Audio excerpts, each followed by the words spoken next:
Sa video na ito ay pag-uusapan natin yung mga basic na bagay na dapat po malaman ng mga baguhan dito sa loob ng application. Katulad na lang ng mga coins, gift, and earnings natin. Kung bago ka pa lang dito sa loob ng application at nalilito ka kung para saan gagamitin yung coins and yung gift, please stay until the end of this video dahil ipapaliwanag ko ito sa inyo sa simple at sa madaling paraan. Kaya naman kung gusto mo ng mga ganitong content or topic regarding po kay Popo App at sa iba pang mga earning applications, pakishare naman po ang video natin na ito, mag-like kayo at syempre isubscribe na rin po itong bago kong channel para maging updated kayo sa aking mga ipopost.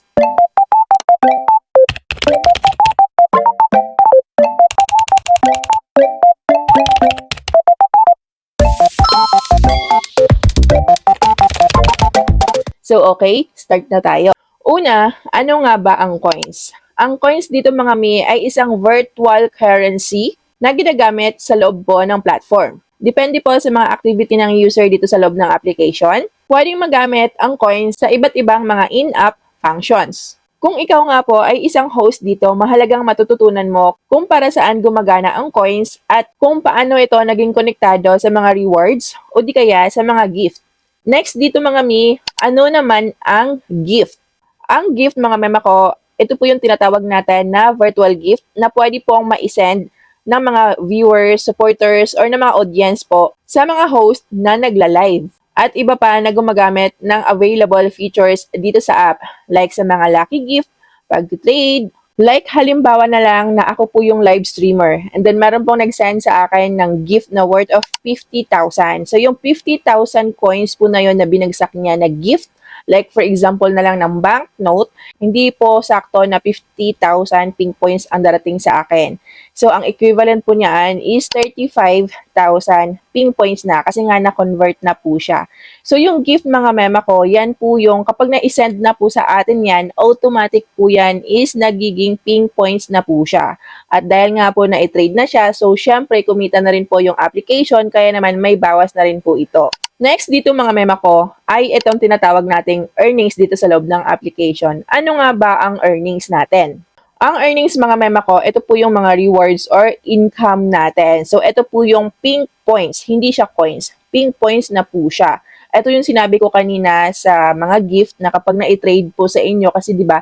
Kapag nag-send tayo ng gift, ang kailangan natin is coins. Ngayon naman, kapag naibigay na yan sa account nyo, yung coins na yon or yung gift na yon, automatic, magiging pink points na po siya. Diyan na po papasok si earnings natin. Kasi nga po, pink points po yung kailangan natin para makapag-cash out tayo dito.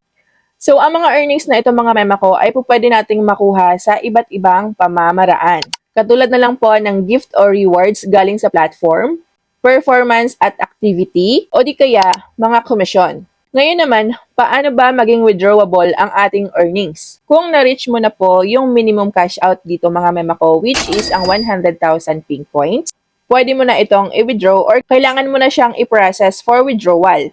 Pero ito naman ay optional, yan nga po kung gusto mo siyang i-withdraw. Kasi dito naman sa loob ng application, pwede mong ipunin yan kahit kailan mo gusto. And take note dito mga miya, kapag nag-withdraw na kayo, siguraduhin nyo na verified po yung inyong account. Tama ang inyong mga payment information, yung mga GCash, bank account man yan, lahat po. Pagdating sa withdrawal information, kailangan po ay tama po yan para hindi tayo magkakaproblema. Next, naabot mo na ang minimum for cash out, which is ang 100,000 pink points or $10.